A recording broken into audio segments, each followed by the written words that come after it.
Hai guys, kembali lagi di channel Tendi Muhammad Rizky. Kali ini kita akan membahas tentang wali-wali Allah jadab yang paling nyeleneh di Indonesia. 1. Habib Syehan bin Mustafa Al-Bahar. Salah satu wali jadab yang paling nyeleneh. Siapa yang tidak kenal dengan sosok beliau? Salah seorang zuriyah Rasulullah SAW yang akrab dengan sebutan Habib Wan Syehan. Orang yang sering sekali disebut-sebut oleh para ulama dan habaib ini sebagai waliullah yang jadab dan juga sangat sering menghilang. Beliau sangat susah dicari karena sering berpindah-pindah tempat dengan cepat. Bahkan Al-Habib Umar bin Hafid jikalau asik-asiknya mengajak santri di Tarim Yaman sering berkata, "Kita kedatangan waliullah Wan Syehan, kita kedatangan waliullah Wan Syehan," tetapi tidak terlihat oleh para santri. Ada satu hal lagi yang lebih mengherankan. Ketika azan maghrib berkumandang, tepat di depan masjid, sang Habib Wan Syehan itu berteriak-teriak sambil bermain gitar. Di saat jamaah akan melaksanakan sholat maghrib, tentu hal ini membuat sang marbot masjid pun marah. Kemudian dengan lancang sang marbot masjid ini mencaci maki Habib Wan Syehan habis-habisan. Habib Wan Syehan pun menarik kepala sang marbot, kemudian dibenamkan kepala sang marbot tersebut ke dalam ketiaknya. Sungguh menakjubkan. Sang marbot ini pun menangis lalu berkata, "Aku melihat Ka'bah, aku melihat Masjidil Haram." Kemudian sang marbot ini pun meminta maaf kepada Habib Wan Syehan. Ada satu kisah lagi ketika akan diadakan acara maulid. Seorang santri akan berangkat ke acara maulid.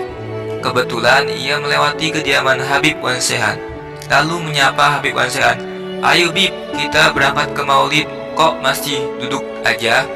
Tiba-tiba saja Habib Wan Syehan pun memarahinya, "Sudah sana, kamu berangkat duluan, ngapain ajak-ajak saya? Ajak sana kiai kamu berangkat duluan." Santri itu pun tidak berkomentar panjang-panjang karena dia telah mengetahui derajat makom kewalian Habib Wan Syehan. Ia pun bergegas berangkat ke acara maulid. Ketika sampai di acara maulid, sungguh membuatnya takjub. Ia pun berkata, "Subhanallah," sambil menggeleng-gelengkan kepalanya. Ternyata Habib Wan Syehan sudah berada di posisi paling depan menerima para jamaah, sambil berkata, "Ayo, tafadhol, tafadhol, tafadhol." Ketika sang santri itu pun bersalaman dengan Habib Wan Syehan, Habib Wan Syehan berkata kepadanya, "Hehehe, maaf ya, aneh sampai duluan. Ayo terus, tafadhol, tafadhol." Dan berkata pada jamaah yang lain. Setelah selesai acara maulid, seperti biasanya para jamaah pun menyantap makanan. Tiba-tiba Habib Wan Syehan pun datang mengacak-acak makanannya. Dicicipinya satu persatu makanan tersebut, lalu diacak-acak. Para ulama, kiai dan habaib yang telah mengetahui kesaktian Habib Wan Syehan hanya tersenyum saja melihatnya. Namun orang yang baru pertama kali melihat Habib Wan Syehan pasti mengira bahwa itu adalah orang gila. Habib Wan Syehan pun terus saja berlari ke sana kemari dan mengacak-acak makanan yang ada di situ sambil berkata, "Barakallahu lakum, barakallahu lakum." Sungguh menakjubkan. 2. Kiai Khalilur Rahman, yang biasa dipanggil Mbah Khalilur, merupakan ulama yang sering didatangi ulama dari berbagai pelosok dunia. Tak hanya itu, warga biasa pun sering datang untuk meminta barokah, mulai dari soal urusan pernikahan sampai minta obat alternatif. Kalau dilihat-lihat nasabnya teratas, beliau adalah cicit ulama besar Indonesia yaitu Kiai Khalil bin Abdul Latif atau biasa dipanggil Syekhona Khalil Bangkalan. Bergelar Syekhona karena Kiai Khalil adalah guru besar mayoritas ulama Indonesia. Masyarakat Madura menilai Ralilur dalam makom jadab. Dalam terminologi tasawuf, jadab merupakan satu tingkatan proses untuk mencapai tingkatan karomah istimewa yang biasa disebut wali. Namun, sebagian masyarakat menilai Ralilur sudah mencapai makom wali. Yang mana yang benar? Allahu a'lam bishawab. Yang pasti kiai ini sungguh luar biasa. Penampilannya yang sangat bersahaja, bahkan jauh dari kehidupan normal, membuat hati orang yang melihatnya bergetar. Wajahnya yang memancarkan nur ilahi. Beliau bagai magnet kehidupan. Beliau membuat orang yang melihatnya lupa akan segala gemerlap dunia. Duh, ya Allah, inikah ulama sebenarnya? Beliau adalah orang yang zuhud. Hidupnya hanya untuk Allah. Kebiasaannya hanya berkelana dari satu tempat ke tempat lain. Orang yang tak memahaminya bisa jadi mengira beliau adalah orang gila.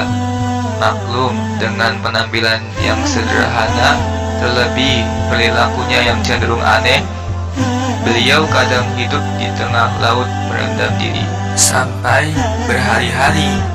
Namun justru sikapnya inilah yang mengingat orang pada Nabi Khidir alaihi salam.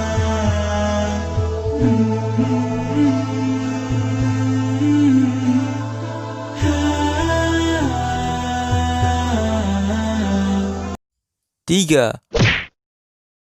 Habib Abu Bakar bin Segaf. Beliau yang bertelanjang baju adalah wali Majdub. Al-Habib Abu Bakar bin Segaf bin Abu Bakar As-Segaf adalah cucu dari Al-Kutub Al-Habib Abu Bakar bin Muhammad As-Segaf. Habib Abu Bakar bin Segaf ini dikenal oleh warga sebagai orang yang sangat jarang memakai baju. Bahkan orang yang melihatnya sekilas akan menganggap seperti orang gelandangan. Namun setiap orang yang pernah berjumpa dan bersalaman dengannya akan merasakan kehidupan yang sangat berat. Al-Habib Abu Bakar bin Segaf ini diberi oleh Allah Subhanahu wa Ta'ala keistimewaan, yaitu air kencingnya bau wangi, dan beliau mengurung diri dalam kamar kurang lebih 15 tahun tanpa makan dan minum. Bahkan pernah beliau hanya memakai sarung dan loncat ke dalam sumur. Seketika yang tertinggal hanya sarungnya saja yang ada di sumur. Begitu dicari, ternyata beliau sudah berada di makom kakeknya sambil memeluk batu nisannya, yaitu Habib Abu Bakar bin Muhammad As-Segaf. 4. Habib Ja'far Al-Kaf.